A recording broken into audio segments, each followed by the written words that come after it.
Let's return to This Week in America. Here's your host, Rick Bratton.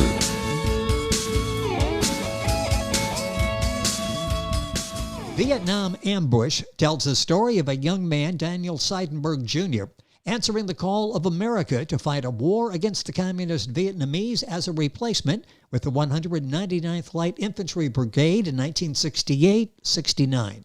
It tells of his days in training, combat, recovery from injuries, and his return home amidst the anti-war fervor that had engulfed the USA at the time. At age 19, Daniel received a draft notice. Thus began his journey through Army life, infantry combat, and nearly fatal wounds that left him totally disabled. He was awarded the Purple Heart, Combat Infantry Badge, the Vietnamese Cross of Gallantry, and 2 campaign stars. Vietnam Ambush, Soldier in the Bush, called a memoir that will give the reader an invaluable insight into one's participation in a war that today most Americans prefer to forget. Author David Seidenberg Jr., our guest on This Week in America. Daniel, welcome to the program. It's great to have you with us. Well, thank you, Rick. I really appreciate the opportunity. Well, it is our pleasure, and this is such an important topic and an important book that you've done that's receiving excellent reviews. Let's go back to 1968 and what life was like for you before you got the draft notice. It's 1968. What was it like before the war for you? Well, before the war, I graduated from high school in 1966, and I had become an avid surfer when I was in junior high.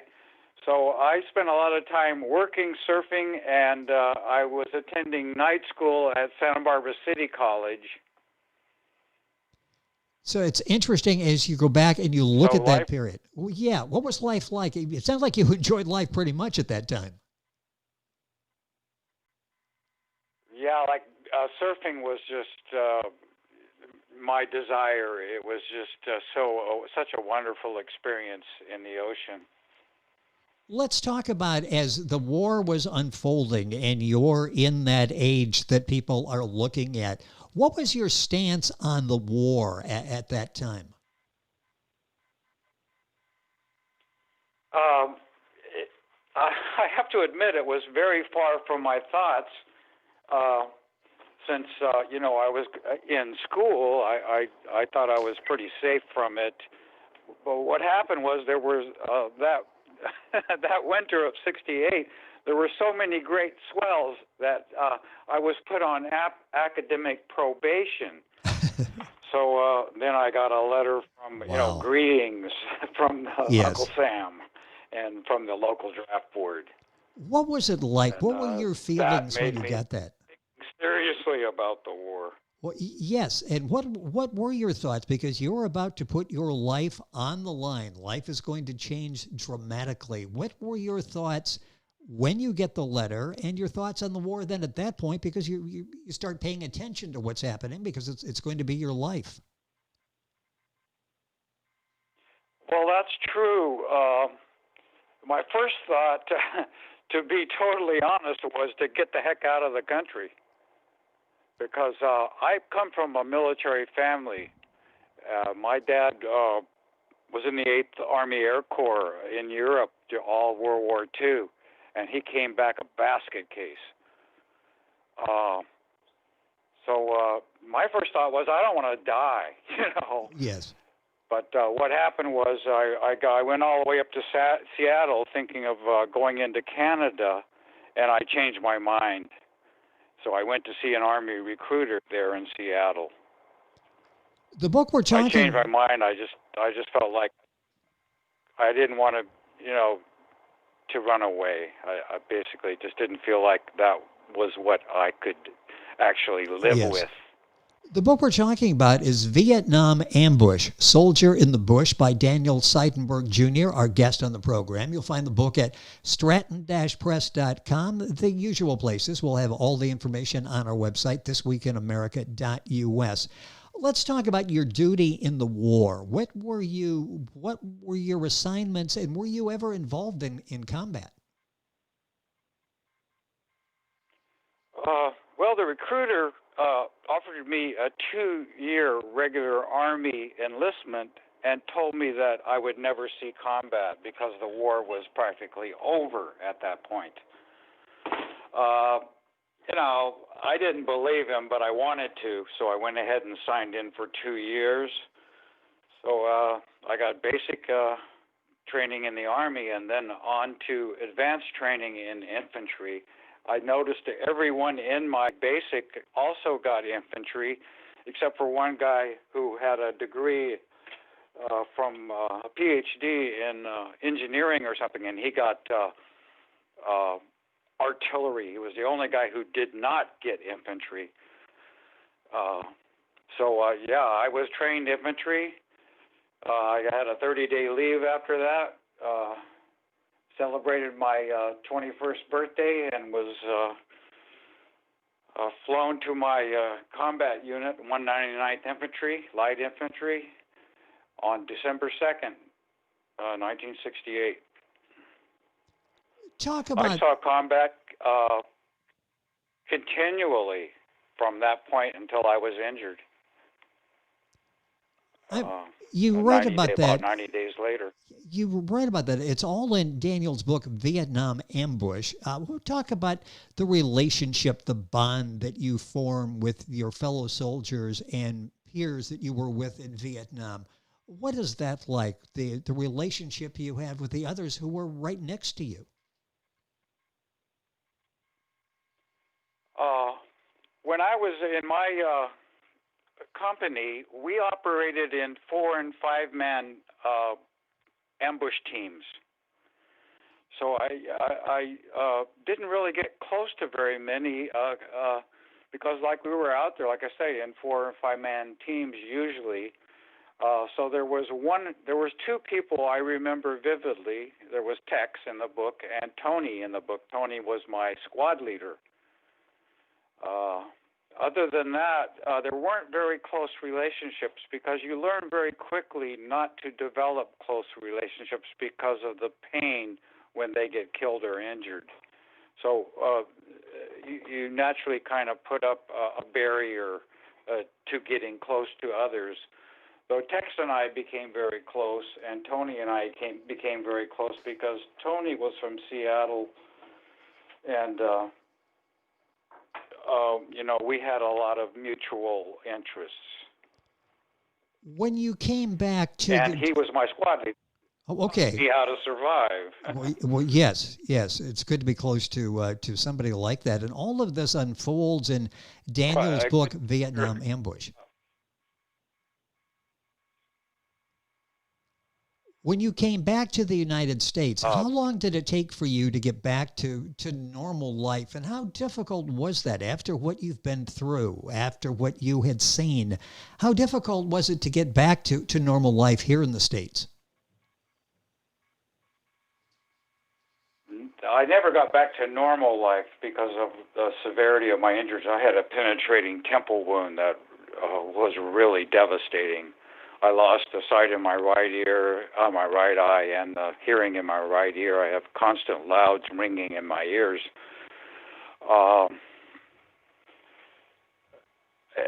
At first, I just tried to bury the whole experience and not think about it at all. After about 10 years of really bad nightmares and severe head pain that could last for weeks, I went to a thing that was called Vietnam rap groups. It was only for combat vets here at the local memorial building. I met with them twice a week for 2 years, and after that, that allowed us to talk about our experiences without being harshly judged. And after talking about it for 2 years, the nightmares all went away, so that helped a lot. Then I got involved in a class on the Vietnam War at University of California here in Santa Barbara. So I helped TA that class for about 11 years, talking to non-veterans, students about the war, who they were hungry to learn about it. That was the largest class in the UC system at that time. he every year drew 900 students. Walter went on to become a representative, in Congress, Walter Capps. Then I helped do a class at New York University at Stony Brook. An old friend of mine was a professor there and invited me to help him design his class on the war there, which was very popular too. And I realized that actually talking about it and not burying it helped me to, as you say, get back to normal. Daniel a lot of veterans would, you hear of stories that, they never talk about it. But I've noticed those are the ones that suffer the most. Yeah, it's interesting, and you had the outlet to post-traumatic. Yeah, to talk about it. It's interesting because you do hear that. It's interesting, and you had that outlet to talk about it. So you were not only able to enlighten some people who had questions about the Vietnam War and what happened, but help yourself at the same time in talking about what you had gone through. Vietnam Ambush, Soldier in the Bush is Daniel's book, Daniel Seidenberg Jr., book at stratton-press.com, all of the usual places. As the war progressed and you're involved in it, did your attitude change, do you think? Drastically. Everything I knew about the war was either from my dad or movies. Yes. And once I got into it, it was nothing like either one. I can give you an example. Tony was teaching me how to survive, in the field. The very first thing he said to me was, your only mission is to survive. You have to realize that this was after Walter Cronkite had called the war a stalemate I think that was in January.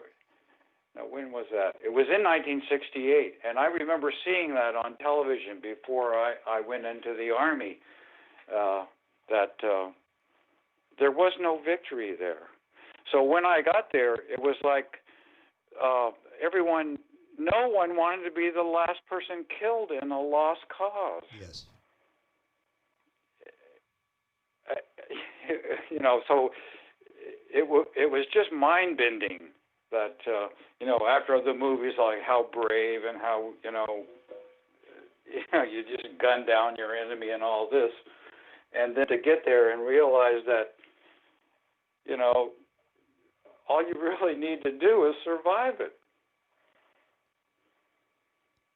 Daniel Seidenberg, our guest on the program. The book is Vietnam Ambush, Soldier in the Bush. Time is going by so quickly on the program. You talked about basically teaching students, being in the classroom with them when you got back. Today's students, what would you hope that they know and they learned about the Vietnam era?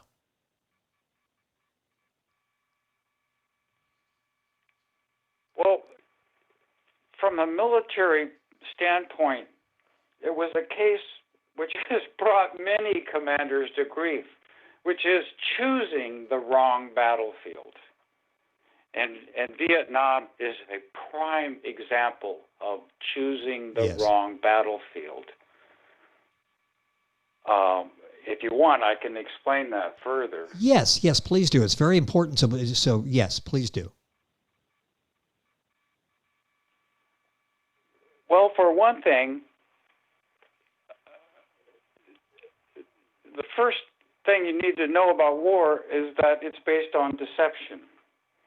And we based it on firepower and attrition and body counts, which, is a loser.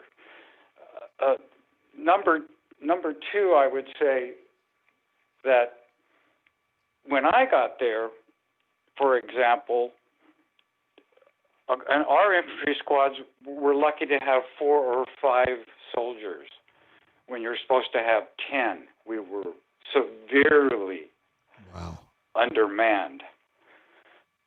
And we're fighting an enemy with nearly unlimited human resources. And they could supply from neutral countries, so-called neutral countries, Laos and Cambodia, they could keep supplying their troops. We had lots of firepower, but it was, it was never going to be enough firepower to subdue the Vietnamese. Another example of choosing the wrong battlefield is if you look at the long history of Vietnam defending against foreign invaders, you would realize that they're not going to give up. For example, they fought the Chinese off for over 100 years before finally chasing them out of Vietnam. So it was a matter of, how long do you want to stay there and die there? Because they're not going to give up.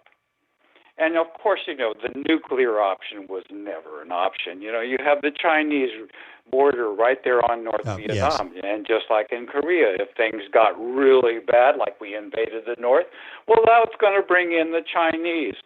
Another example of unlimited human resources.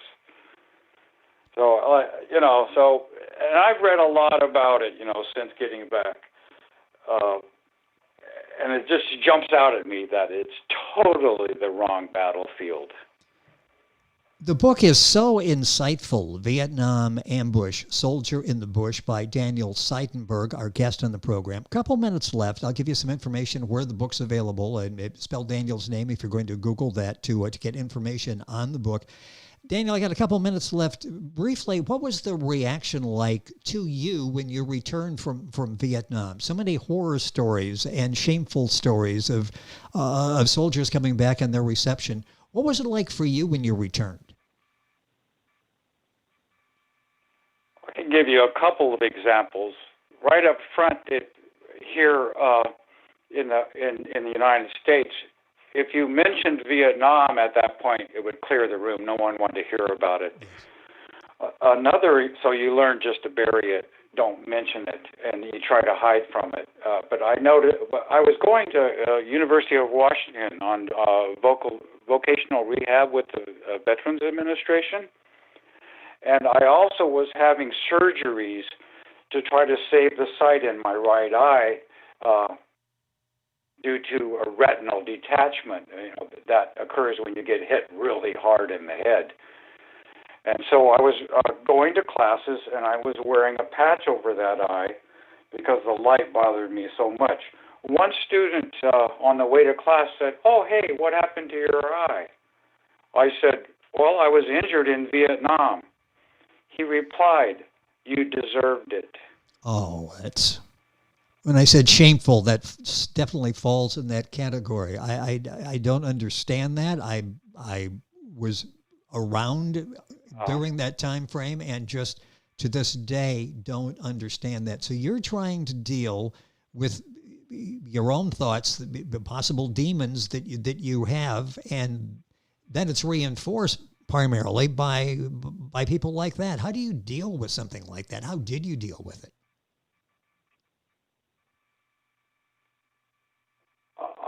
I basically just ignored it. Yes. People don't talk about survivor's euphoria, which I had. But there was one other good example. Right after I got back, I was on my way to class on the surface streets there in the U District, and a car backfired. Before I knew it, I hit the ground and rolled under a parked car.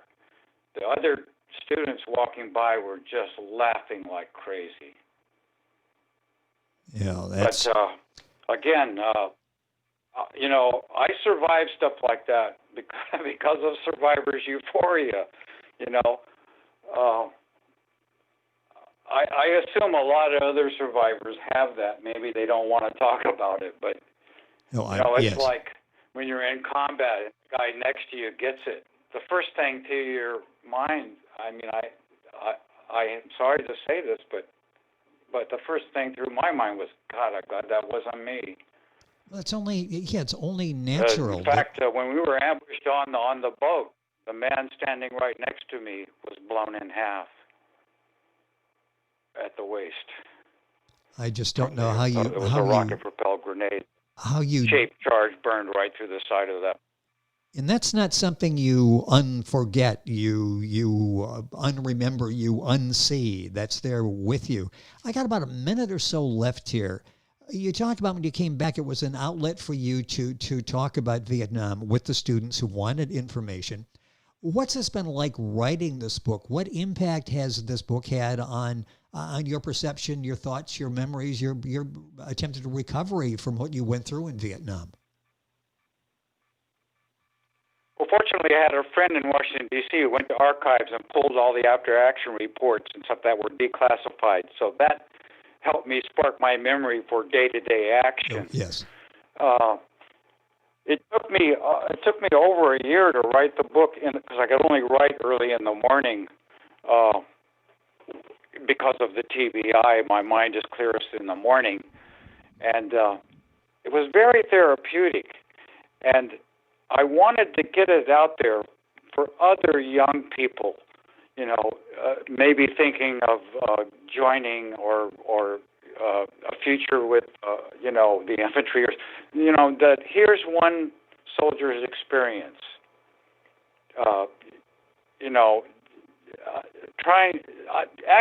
Trying to be helpful, Yes. Well, the book it's so well done. It's Daniel Seidenberg Jr.'s book, Vietnam Ambush, Soldier in the Bush. If you're Googling Seidenberg, that's Seidenberg, Daniel Seidenberg Jr., book available at stratton-press.com, at Amazon, all the usual places as well. And we'll have information on our website so you can link on directly to the book information site and order the book there as well. Daniel, it's been a pleasure having you on the program. I thank you so much for sharing these memories once again. Very insightful. I've enjoyed the opportunity to talk with you. Thank you for being with us on the program. Well, thank you for having me, Rick. It's been a very nice discussion. I really like it. The book is short, so it's not like they're going to have to take weeks to read it or anything.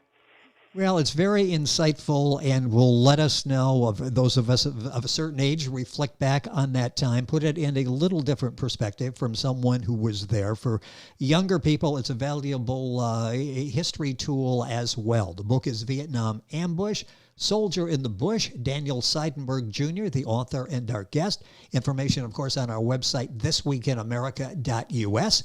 We're back on today's program after these messages. This Week in America is online. You can visit our website, thisweekinamerica.us. Scott Pinkerton, Associate Producer of This Week in America. Jay Anderson, Segment Producer. Ben Watson, Webmaster. Otto Bechet, Director of Engineering and TV Production. This Week in America produced and is a trademark of Blue Funk Broadcasting, LLC. For information on all of our guests and to listen to this week's show, our website again at thisweekinamerica.us. And I'm Sean Bratton, Executive Producer of This Week in America.